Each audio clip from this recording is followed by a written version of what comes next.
Tsawon lokaci da aka kwashe ana jiran motsi daga bakin sarkin waƙa, kamar yadda kuka ji Nura M Inuwa gashi yanzu ya sake motsawa da sabuwar waƙarsa kamar yadda kuka ji a farkon wannan bidiyo, sannan kuma kuka gani a jikin wannan fosta na wannan bidiyo mai suna Gidan Sarauta.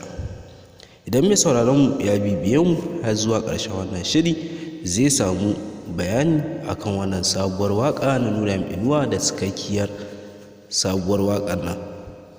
Assalamu alaikum jama'a, barkanku da zuwa wannan sanar namu mai tarin albarka Sanar TV. Sanar da ta karo su da wajen lalubunku da kawo muku sabbin ayyuka na mawaƙa da gida da ma na waje.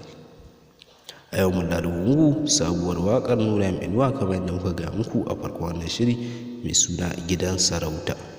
Bayan dogon lokaci tun wancan shekarar da ta gabata na 2022, Nura M Inuwa ya saki sabuwar waƙarsa mai suna Na Rana Dubu.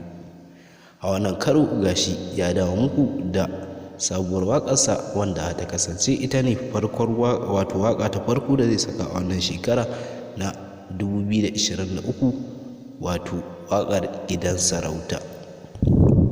Wannan waƙa da ya waƙa ce ta wani shiri da aka shirya mai dogon zango wanda za a fara haska muku shi ba da daɗewa ba, amma wannan waƙa zai zo muku kafin wannan shiri.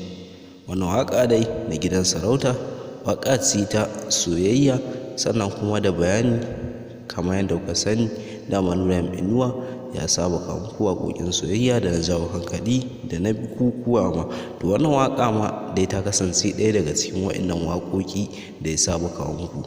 In Allah ya yarda wannan waƙa dai za a sake ta ne nan ba da jimawa ba.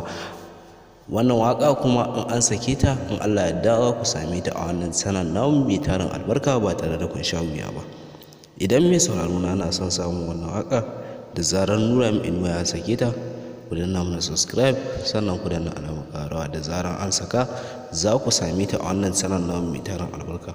Sannan masu sauraron mu muna ganin laikin da kuke mana da sharing da kuke mana da comment da kuke mana, muna matuƙar godiya. Hakan yana ƙara mana ƙwarin gwiwa wajen lalubo muku sabbin ayyuka na mawaƙa.